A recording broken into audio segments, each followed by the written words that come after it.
श्री रितेश पांडे। बहुत बहुत धन्यवाद अधिष्ठाता महोदय, आपने मुझे शिक्षा के डिमांड फॉर ग्रांट्स पे बोलने का अवसर दिया, मैं इसका आभारी हूँ।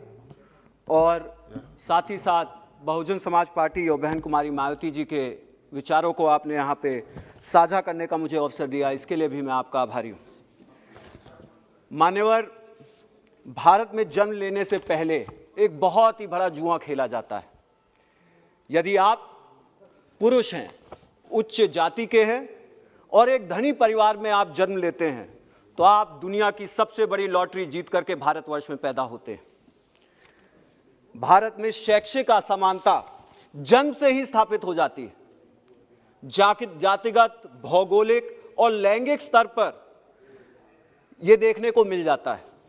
कोविड-19 महामारी ने भारतीय शिक्षा प्रणाली के खोखलेपन को उजागर करने का काम किया है, उसकी पोल खोलने का काम किया है।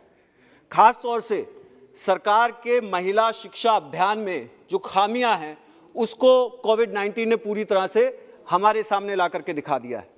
अपनी बजट स्पीच में माननीय वित्त मंत्री जी ने यह साफ किया था, सरकार की उपलब्धियों को गिनाते हुए उन्होंने बताया कि देश में छात्राओं की भर्ती के आंकड़े बढ़ गए हैं, लेकिन वह यह बताना भूल गई कि भारतीय बालिकाओं के लिए उच्च शिक्षा प्राप्त कर लेना कितनी बड़ी चुनौतियों का सामना करना पड़ता है। जिन आंकड़ों पर वह चुप थी वह कुछ इस प्रकार हैं। प्राथमिक शिक्षा में जहां 91% बच्चियां दाखिला लेती हैं, वहीं कक्षा 5 तक यह आंकड़ा गिर करके 51% पर आ जाता है। और उसके बाद भारत में एक महिला के रूप में जन्म लेने के दुर्भाग्यपूर्ण परिणामों को झेलते हुए मात्र 31% महिलाएं ही उच्च शिक्षा प्राप्त कर पाती हैं। यह कितनी बड़ी विडंबना है। उदाहरण स्वरूप आप ले लीजिए, राष्ट्रीय बालिका माध्यमिक शिक्षा प्रोत्साहन योजना का उद्देश्य मेरे क्षेत्र अंबेडकर नगर जैसे क्षेत्रों की शिक्षा संस्थाओं को में एक ऐसा माहौल पैदा करने का उद्देश्य है जिसमें बालिकाएं अपनी पूरी शिक्षा कंप्लीट करने तक, पूरा करने तक वहां पे पढ़ती रहें। यह ऐसा माहौल पैदा करने का उद्देश्य राष्ट्रीय बालिका माध्यमिक शिक्षा प्रोत्साहन के तहत करना चाहिए था। इस योजना पर सन 2019 और 2020 के वित्तीय वर्ष में खर्च 8.57 करोड़ रुपया किया गया था। और फिर उसके उपरांत इसी वित्तीय वर्ष 2020 और 21 वित्तीय वर्ष में इस स्कीम को बढ़ा करके 110 करोड़ रुपया कर दिया गया। लेकिन साल के आखिरी में हमने क्या देखा, मात्र 110 मतलब 1 करोड़ रुपया खर्च किया और 109 करोड़ रुपया वो खर्च ही नहीं कर पाए। आखिर ये 109 करोड़ रुपया कहां गया? ये बच्चियों को और महिला सशक्तिकरण पे क्यों नहीं खर्च हुआ? क्या ये भी बस एक जुमला था मान्यवर? और अब इस वित्तीय वर्ष में आप देख लीजिए, जिस बजट को बढ़ना चाहिए था उस बजट को पुनः 1 करोड़ रुपया कर दिया गया। आखिर हम महिला सशक्तिकरण कैसे कर पाएंगे? यह हमारे देश में जो महिलाओं के सशक्तिकरण की सरकार की प्रतिबद्धता है उसके खोखलेपन को उजागर करने का काम करती है। एक अच्छी शिक्षा प्राप्त करने के लिए लोग प्राइवेट स्कूलों की तरफ बढ़ते चले जा रहे हैं। उनको यह विश्वास रहता है कि सरकार से अच्छी शिक्षा उनको प्राइवेट स्कूलों में मिलने का काम होगा। और यही बात है। और यहां पे यह भी गौरतलब है मान्यवर कि सरकारी स्कूल में जो छात्राओं के बढ़ते आंकड़ों का ढिंडोरा यहां पे पीटा गया था, उसके पीछे जो सच है वह यह है कि सरकारी स्कूलों में एक घटिया पढ़ाई के लिए बच्चियों को ठेल दिया जाता है और प्राइवेट स्कूलों में पुरुष यानी कि बेटों को इसलिए भेजा जाता है क्योंकि अभिभावकों को लगता है कि बेटा तो जिंदगी भर साथ रहेगा, इसको अच्छी शिक्षा इन्वेस्टमेंट करेंगे, इसकी शिक्षा में अच्छी शिक्षा, और महिलाओं को पीछे कर दिया जाता है और सरकारी स्कूलों में भेजा जाता है। तो क्या ये जो रेपुटेशन सरकारी स्कूलों की बनी हुई है उसको और बेहतर करने के लिए सरकार क्या कर रही है? कितना धन आवंटित किया गया है?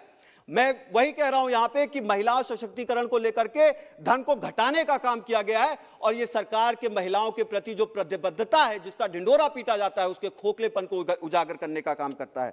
उच्च शिक्षा पे मैं बात करना चाहता हूं। माननीय अधिष्ठाता महोदय, देश के किसी भी कस्बे में कोई भी ढंग का सरकारी कॉलेज नहीं चल रहा है।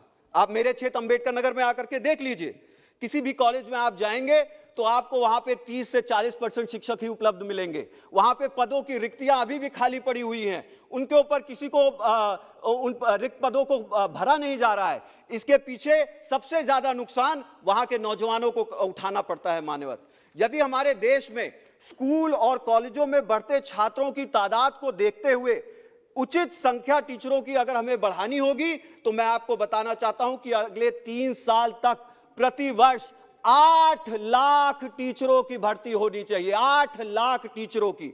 लेकिन हमें क्या देखने को मिलता है? बेरोजगारी अपनी चरम सीमा पर है। इतना सुनहरा अवसर की प्रतिवर्ष 8 लाख टीचरों की नियुक्ति की जाए, उसको हम गंवाने का काम करते हैं और ऐसे सुनहरे अवसरों को हम लोग ठुकरा देते हैं, लात से मार देते हैं। मेरे छेट अंबेडकर नगर में और पूरे पूर्वांचल, पूरी उत्तर प्रदेश में लाखों ऐसे बच्चे हैं जो सरकारी नौकरी करना चाहेंगे और शिक्षक बनना चाहेंगे, लेकिन उनको ये अवसर सरकार देने का काम नहीं करती है। वहीं पे ही डिजिटल इंडिया की बात होती है, इंडस्ट्री 4.0 की बात होती है। मैं यहां पे ये बताना चाहता हूं कि केवल 30% सरकारी स्कूलों में कंप्यूटर उपलब्ध है। मान्यवर, मेरे पास 10 मिनट हैं, यहां पे ज्यादा लोग भी नहीं है, मुझे थोड़ा सा और 5 मिनट का समय दिया जाए, मैं कंप्लीट कर लेता हूं। सरकारी स्कूलों में 30% सरकारी स्कूलों में कंप्यूटर उपलब्ध है। पांडे और जी, अगले वक्ता को भी देना है ना। जी, तो मेरे को 2 मिनट आप और दें। हाँ, एक मिनट बोले। मैं उन्हीं के लिए ही बोल रहा हूं। नहीं, मुझे उसमें कोई गुरेज नहीं है। मान्यवर, फिलहाल मैं उनके विचारों को यहां व्यक्त कर रहा हूं। फिलहाल उपलब्ध नहीं हो, मात्र 12% स्कूलों में इंटरनेट की सुविधाएं उपलब्ध है। 12% स्कूलों में, यानी कि हर 100 स्कूल में सिर्फ 12% स्कूलों में इंटरनेट की सुविधाएं हैं।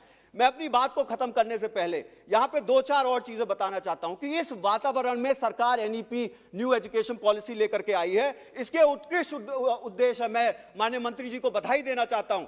इसी एनईपी पॉलिसी में कहा गया कि जीडीपी का 6% जो है वो शिक्षा के ऊपर खर्च होना चाहिए, लेकिन भारत में सच्चाई क्या है? 3% के आसपास शिक्षा के ऊपर जीडीपी के 3% का खर्च किया जाता है। यहीं आपके बगल अफगानिस्तान में, जिसको हम मदद करते हैं, आर्थिक सहायता देते हैं, वहां पे 4% जो है शिक्षा पर अफगानिस्तान खर्च करता है। और पूरे विश्व में जो औसतन खर्च शिक्षा पर है वो 4.5% है। मान्यवर, हमारे देश में शिक्षा पर और खर्चा करने की जरूरत है। यहीं पे ही मैं ये भी बताना चाहता हूं कि जब भारतीय शिक्षा प्रणाली की यह दुर्दशा है, तो इसमें कोई आश्चर्य की बात नहीं है कि हमारे देश में 2014 से लेकर के 2016 तक, और यहां पे इसी सदन में एक मंत्री ने बताया है कि करीब 26,500 नौजवानों ने, बच्चों ने जो पढ़ाई करते हैं, आत्महत्या करने का काम किया है। और उसके पीछे क्या कारण है कि वो अपनी आत्महत्या कर ले रहे हैं, यह भी जानने की जरूरत है। मान्यवर, आपको जान के दुख होगा कि हर घंटे एक छात्र आत्महत्या करने का काम करता है। उसके पीछे क्या कारण है मैं आपको बता दूं 2 मिनट में खत्म करने से पहले। आत्महत्या इसलिए करते हैं क्योंकि जो है हर घंटे जो है एक आदमी आत्महत्या करता है, क्योंकि जितने भी सरकारी कॉलेज हैं वहां पे मान्यवर, लैबों में आप जाएंगे तो यंत्र उपलब्ध नहीं है, प्रैक्टिकल्स वो कर नहीं पाते हैं। आप अगर टॉयलेट्स में जाएंगे तो वो अच्छे नहीं है, तो महिलाएं जो अपने पीरियड से गुजरती हैं वो स्कूल आना बंद कर देती हैं। और उसी के साथ साथ जो भी मूलभूत इंफ्रास्ट्रक्चर की जरूरत होती है वो वहां पे उपलब्ध नहीं है। और बच्चों को ये लगता है कि वो अपना भविष्य बनाने के लिए कॉलेजों में गए थे, लेकिन वहां सिर्फ उनको अंधकार ही अंधकार नजर आता है, और इसी कारण से वो आत्महत्या करने के लिए मजबूर हो जाते हैं। और इस सदन को इसके ऊपर शर्म आनी चाहिए कि 1 घंटे में एक बच्चा आत्महत्या करने का काम करता है। अपनी बात खत्म करने से पहले मैं ये कहना चाहूंगा कि दुख की बात तो यह है कि हर साल दर साल, मान्यवर अधिष्ठाता महोदय, हर साल दर साल हम इस सदन में आकर के बजट पास करते हैं। साल दर साल वो बजट आवंटित होता है और जाता है, और साल दर साल जब हम वापस आकर के पिछले साल के बजट की तुलनात्मक समीक्षा करते हैं तो उसमें यह पता चलता है कि जो हमने बजट आवंटित किया था उसको पूरी तरह से हम खर्च ही नहीं कर पाए। और यही कारण है कि हमारा नौजवान और हमारे कॉलेजेस उदासीन होते चले जाते हैं और उनको भविष्य अपना अंधकार में नजर आने का काम करता है। मैं सरकार से कहना चाहूंगा कि कि अगर हम अपनी शैक्षिक संस्थाओं को और मजबूत नहीं कर पाए, अगर भारत में अपने नौजवानों को एक अच्छा भविष्य नहीं दे पाए, अगर ये आने वाली जो चौथी औद्योगिक क्रांति है उसमें हम अपने नौजवानों को सशक्त नहीं बना पाए, उनको अच्छे टीचर नहीं दे पाए, तो कहीं ना कहीं हम अपने देश के हमारी जो नींव है उसको खोखला करने का काम कर रहे हैं, उसको कमजोर करने का काम कर रहे हैं, अपनी जड़ों में गर्म पानी डालने का काम कर रहे हैं। मेरा आपके माध्यम से सरकार से अनुरोध है कि वो जागे और अंधेरे से उजाले की ओर शिक्षा नीति को ले जाकर के करने का काम करे और इस देश के नौजवानों को अंधेरे से उजाले की ओर प्रगतिशील समाज का एक हिस्सा बनने के लिए उनको पुरजोर जो है व्यवस्था देने का काम करे। यही मेरा आपसे निवेदन है। बहुत बहुत धन्यवाद। बहुजन विचारधारा को घर घर तक पहुंचाने के लिए हमारे YouTube चैनल को सब्सक्राइब करें, लाइक करें, कमेंट करें, शेयर करें और बेल आइकन की घंटी दबाना ना